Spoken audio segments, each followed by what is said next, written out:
নজর রাখবো পরবর্তী খবরের দিকে। তৃণমূল নেতা দেবরাজ চক্রবর্তী গ্রেফতার প্রসঙ্গে বিস্ফোরক মন্তব্য করলেন নোয়াপাড়ার বিধায়ক অর্জুন সিং। তিনি বলেন, শুভেন্দু অধিকারীর পিএ চন্দ্রনাথ রথের খুনের ঘটনায় দেবরাজ যুক্ত থাকতে পারে। ওরা একটু ক্রিমিনালদের সাথে যোগাযোগ রাখার অভ্যাস আছে। এই ধরনের লোকজনদের জেলে ঢোকাবার জন্য দরকার রয়েছে বলেও জানিয়েছেন তিনি। এছাড়াও তিনি বলেন, দেবরাজ ওর বউ খুব বিদেশে যেত, অভিষেকের টাকা বিদেশে পাচার করত। দেবরাজ অভিষেক ব্যানার্জি ফ্রন্টম্যান, টাকা তোলা থেকে নিয়ে আমার তো মনে হচ্ছে ওই চন্দ্র কেসে দেবরাজের ইনভলভমেন্ট হতে পারে। ওর একটু ক্রিমিনাল যোগাযোগ করা খুব শখ আছে।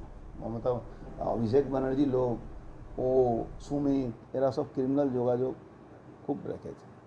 আমার মনে হচ্ছে এই সব ধরনের লোকগুলোকে ওয়াশ আউট করা দরকার, মানে একদম তুলে জেলে ঢোকানো দরকার। কেন এ পাবে, তথ্য পাবে। আমি জানি যতটুকু ইনকোয়ারি যেভাবে চলছে, এরা না এরাই ওদেরকে হায়ার করেছিল।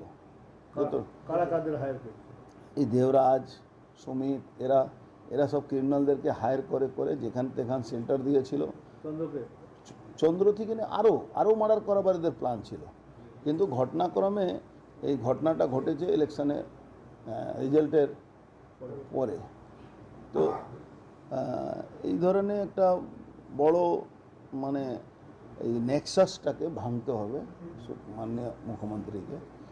উনি নিজেই পুলিশটা দেখছেন, তো সব তথ্য সামনে আসবে। দেখুন, দেবরাজের ইনভলভমেন্ট ছাড়া ওই সব জায়গাতে অপরাধী আসতে পারে না।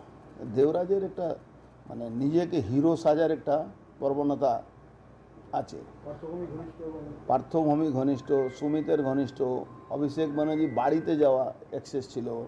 তো ওর ব্যাপারে অনেক চিন্তা ভাবনা, এজেন্সিকে সার্চ করলে অনেকগুলো তথ্য বেরোবে ওর কাছে। বলছি যে আমার মনে হয় যে খুব কম হলে ও দেখবেন ওর বউ বরাবরই বিদেশে যায়।